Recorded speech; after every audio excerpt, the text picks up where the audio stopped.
Welcome to NewFilmmakers Los Angeles in partnership with Movie Maker magazine.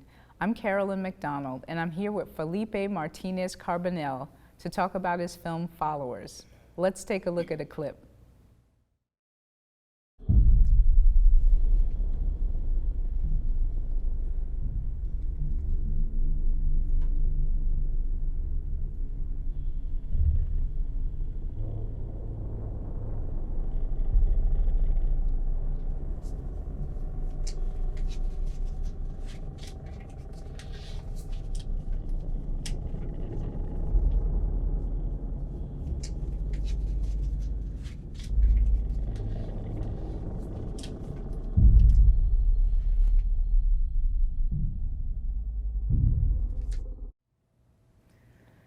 Felipe, welcome, welcome. How are you today? I'm good, thank you. How are you? I'm great, I'm great. I'm just so excited to talk to you about your film, Followers. I have so many questions, I don't know where to start. But what was the inspiration for your film? What inspired this particular film? I think how I inspired with this film was pretty much I wanted to have the desire to create something, right? As an artist, I always have the desire to convey a feeling. I start from there. Mm-hmm. I don't start with a story. I start with a feeling. Mm-hmm. If I want to convey like a horror feeling, like a scary feeling to the audience, I start from there. Mm-hmm. And with Followers, that will happen. So pretty much, I knew I wanted to convey that feeling, but I didn't know what to tell. Mm-hmm. So pretty much, I sit down in front of the computer and I force myself, mm-hmm. right, to write something. Mm-hmm. And then from there, things start coming up. Like, of course, I had certain things in my mind, like certain themes I wanted to talk about, like money, mm-hmm. greed. Mm-hmm. Mm-hmm. I have certain locations mm-hmm. on my mind, like certain places on my city, because we filmed this in Argentina, in my city, in Rosario. Mm-hmm. Many people don't know Rosario, but it's close to Buenos Aires. It's 4 hours away. Oh, okay. So it's like Messi City. A lot of people know Messi. It's from Messi City. It's Che Guevara City. So there are a lot of great places there, like historical places, and we film on many of them. Mm-hmm. So I have those locations on mind. I have the theme on mind. I have certain characters I wanted to talk. I have, like I said, the theme of money, greed, mental health too. Mm-hmm, mm-hmm. So I start from there. That was my inspiration at the beginning, but I don't believe on that, of the inspiration itself. Like people say, I'm gonna inspire, I'm gonna go to the nature, I'm gonna smoke something, I'm gonna drink something, I think the inspiration comes from sitting in front of the computer and write, sitting in front of the canvas if you're a painter, the ceramic if you're a sculptor, etc. Sure. I think come from the hard work that you put absolutely, on it. Absolutely. And then things start coming up, right? Absolutely. And so, like you said, greed, mental health, money, manipulation. What was your major theme that you wanted to convey in this story? I think it was money and greed. That was the main thing. I have certain experiences I have here in the United States, and I mean my life, I'm 32 years old, and coming here as an immigrant in 2014, I've been here for 9 years already. 9 years? Yeah, I think around there.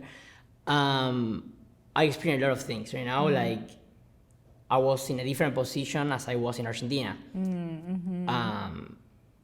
So I met certain people, I experienced how money can influence people, like for good, for great, but also for really bad. Like money can take you to really good places and also to really bad places. Right.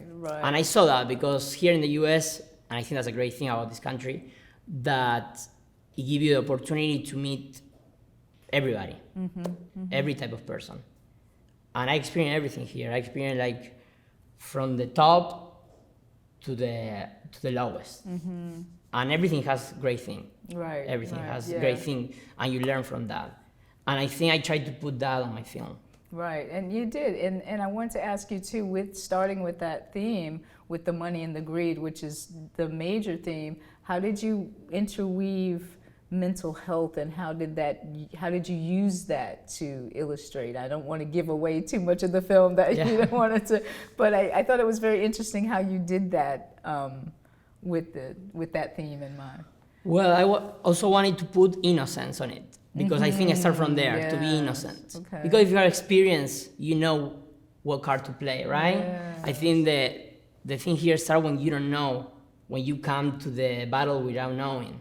Right. And the surprise come, and you meet people, and you see, wow, it wasn't what I thought, like there are more. It's not only the money. Right. It's the people. Right. Money itself is money, right? Right. It's the people you meet. And there is a really good quote from Einstein, I think. He said that the problem is not in the atomic bomb, it's in the human heart. Right. That's And exactly. here's very similar. Yes. Right? And to that end, I had a question I want to ask. I don't want to give away for the spoiler alert. I don't want to do that. But in the story, with that in mind, the people, the heart of the people, I mean, you had the lead character who had definitely, as you said, had a pure heart with the mental illness. But I wanted to know, did the therapist start out with a pure heart and was led by the greed, or was she part of the whole thing? Well, actually, I think she's tempted by her greed, That feeling came from her. Even though she's a therapist, she should know how to manage her emotions. Right. Right? Like therapists have also a therapist, right? So, because they have to handle themselves, imagine all the time with patients. They have to deal with her emotions, their emotions too. But here, of course, money take over the situation, and she can't control herself, and she's tempted by her greed, and she starts following her patient. She's gonna end up in a situation that she can't escape. Because I think that's human, right? I think that's a human thing. We are not perfect. We can make mistakes. And she made a huge mistake that in this movie she's had to pay for it. Yeah, definitely. And it just, her turn from that, becoming this person because of the money. Like you said, each person changed, their heart came out because of the money, because you saw what the lead wanted to do with it, and then what turned out with her doing it. And so the horror element now, the monster, if you will, or the evil force, however you want to call it, what was that symbolic, and how does that mix in with, your theme of greed and all that? That's a great question. I think the monster, what I tried to do was to be a mirror of the money, to be a mirror of the greed, to be a mirror of the characters, to be a mirror of the therapist, to be a mirror of Javier, the patient, because it's pretty much like, it's a mirror. Like the monster is following the patient, but then Gabriela is following the patient too, and then the monsters are following Gabriela. So it creates a circle, and it's how the system works too, right? How the money works. Like we start following the money, everybody starts following the money in a way, because we need money.